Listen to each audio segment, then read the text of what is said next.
Welcome back to the reloading closet. Alright, so the process that I'm going to be going through right here is the first step that happens after being at the range. The depriming. Alright, so as you see, a spent cartridge here has a primer in it. Alright, now the way most people do it, and the way a lot of people do it, is it gets deprimed in the sizing phase. So I have a set of die here. Again, pain to open one-handed, but there you go. All right. So here is a RCBS sizing die. You see there it has a pin. All right, that pin is for knocking out the primer as it's rammed up into the die. So it completes two processes. Sizes the brass back down to SAMI spec, and then also punches out the primer. This is all well and good, except it leaves the primer pockets dirty. So, and also, you want clean brass, because as you see, if you shoot suppressed, some of this brass is quite filthy. All right, you don't want the dirt getting up into your die. It can cause hang-ups, it can cause dents in the brass, causes all sorts of issues. So you want to clean the brass. So a lot of people who dry tumble will dry tumble the brass first, get it cleaned up, and then go through the sizing process and at the same time decapping. I prefer to wet tumble, and since I have the luxury of wet tumbling, it's better to deprime first, because that'll help get those primer pockets clean. I'll give you an example. This is a clean piece of 6.5 Grendel brass with nice, clean, get in focus, nice, clean primer pockets. All right, and literally there's no grunt work, there's no elbow grease involved.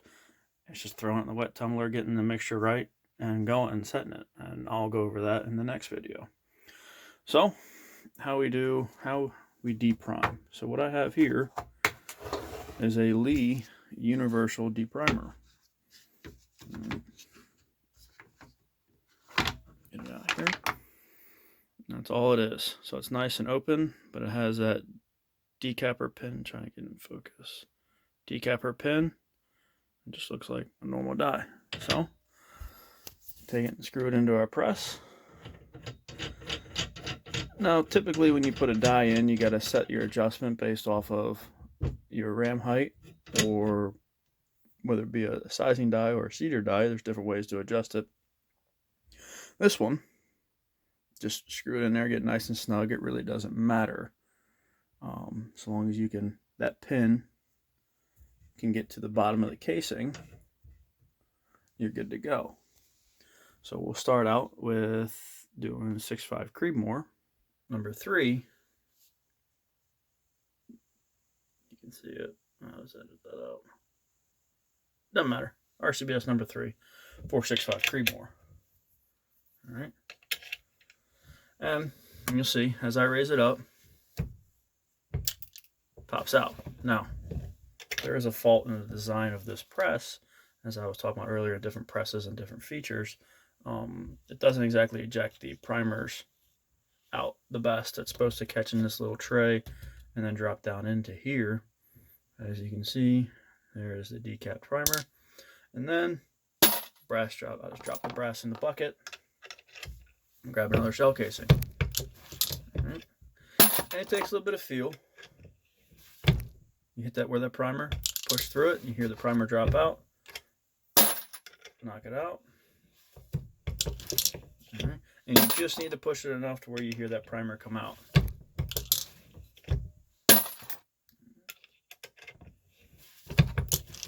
Sometimes you can get into a pretty good rhythm. You just got to watch your fingers. A few weeks ago, I wasn't paying attention. Had a finger in there, was watching something else, and I stuck that pin into my knuckle. It did not feel good.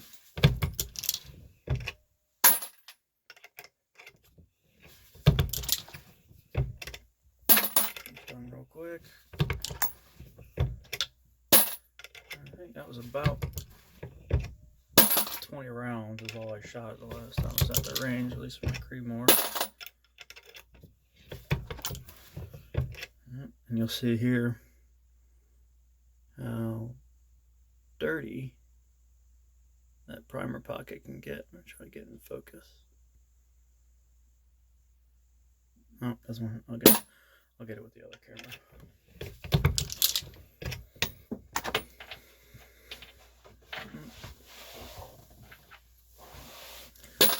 One thing you also want to particularly pay attention to is as you are depriming it, you want to make sure the primers at least go somewhere around your press. You want to make sure they don't end up in your bucket.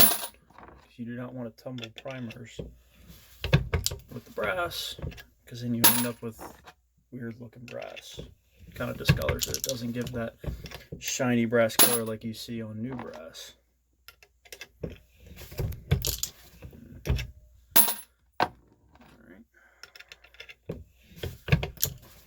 So that's all for my 6.5 Creedmoor.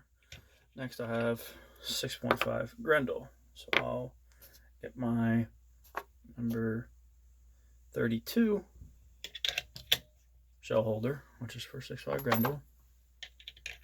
And you just keep on doing it. Get in there. A couple more, a little bit more Grendel. Shot a little bit more Grendel than I did Creedmoor, so I got a little bit more to get through here. Probably time lapse the video or just cut it out.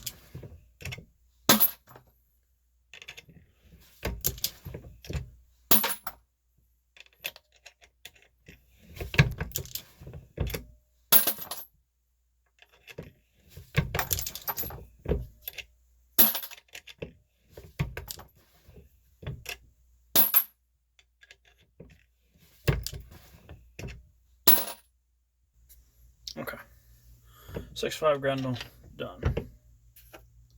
Let's take those, put them back in their spot.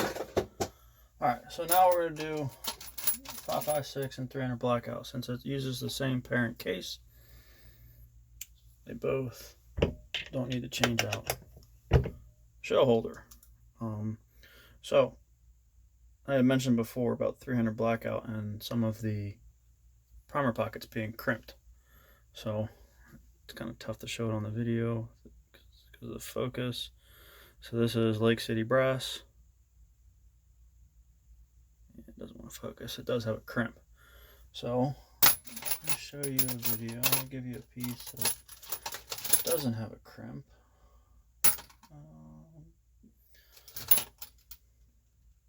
So this is 300 Blackout SMB. Alright. Real nice and smooth. Popped right out. Drop it in there. Alright. So with the crimp, you're going to feel it. Alright. It takes a little bit more effort to pop it out, but it goes. That's the beauty of this Lee Universal Decapping die. Now, if it doesn't want it, oh, hey, there it goes. See, you got to be careful. Now just drop the primer into here. Give me 1 second. Okay, where were we? Oh. Beauty of the Lee Universal Decapping dies, because that pin is actually just held in by a, I don't know what the term would be, but this nut right here screws in and creates tension on that pin. So if you do get something that's too hard, before the pin breaks, usually it'll just push the pin out the top. You figure out why it's doing it, fix the issue, push the pin, loosen this up, push the pin back down in, and you're on your way. Now I have seen guys where they talk about the crimps being so bad that they actually break the pins. I have not had that issue yet, and I've deprimed a significant amount of crimped primer brass. That one was pretty tough, but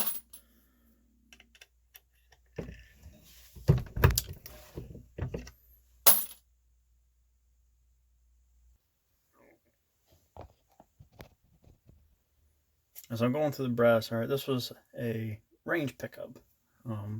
somebody else's brass. I left it laying there. Looks like it's been laying out for quite a while. Now I'll probably have a little bit of dirt in here, which to be expected. Actually, nope. Wash that primer right out of there though. But see how dirty this thing is. I mean, it's filthy. We want to shoot it again. Here's a piece of one of my brass. It's still kind of shiny, so you can definitely tell that one's been sitting out there. Now, I bet you $100 after wet tumbling, you won't be able to find this round. It'll look just like all the rest of them. Brand new, polished, and clean. So, alright. Just finished up with the 5.56 and 300 Blackout. So we'll take our 9mm shell holder, slide it in there. And I don't have a whole lot of 9mm to do, but it goes in there like that. And punches out, just like the other rounds. Love this decapping die.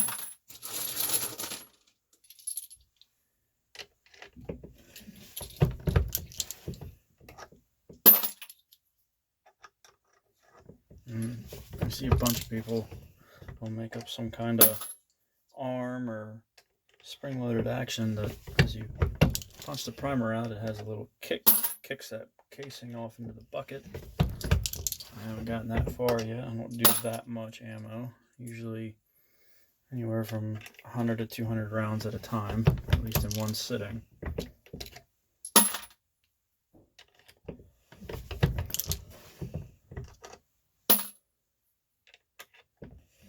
So I haven't really determined a need to get that fancy.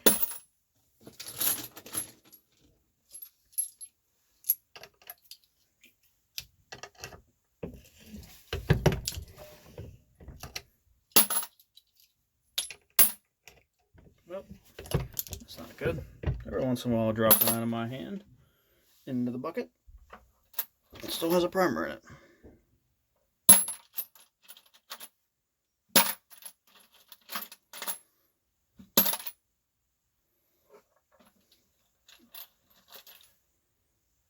Hopefully you remember where you drop it, because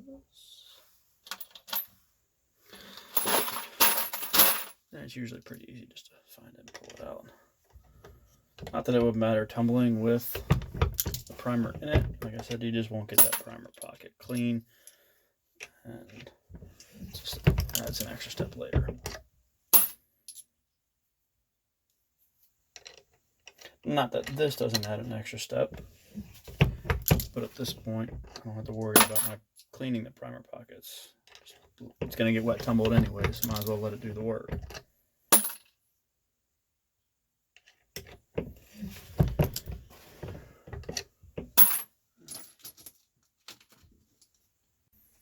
Alright, so got all those rounds deprimed. Can't really see. There's a few hundred pieces of brass in there. And actually, it's not a lot of them. Probably 2 or 3 times as much when I tumble. For those that are curious, let's see here. See if I can get one. What all consists in a primer? You have, I believe, is the hammer, which is that outside part, and this one was probably one of the 9mm ones because it's pushed out a little bit. And then that 3-way arm looking thing is the anvil. So when the firing pin is released, it strikes the hammer portion, and that was probably not right, but I call it the hammer, to hit the anvil with a explosive in between. One thing I did want to add, when you're dealing with all these spent rounds and casings, you can see that there is quite a bit of dirt, and you should see, looking at my hand, it's pretty dirty. One thing to remember after reloading every session, to go wash your hands. Use some good degreaser, some good dish soap. Wash your hands, especially if you've got newborns like me. You do not want this stuff getting in them. There's lead. There can be lead in there. It could be causing all sorts of issues. So always remember, wash your hands after reloading. All right, so that wraps up the depriming video. Next will be tumbling. And then I'll give the whole breakdown on my process and the recipe that I use and so on and so forth. So, till then, Happy New Year, everyone.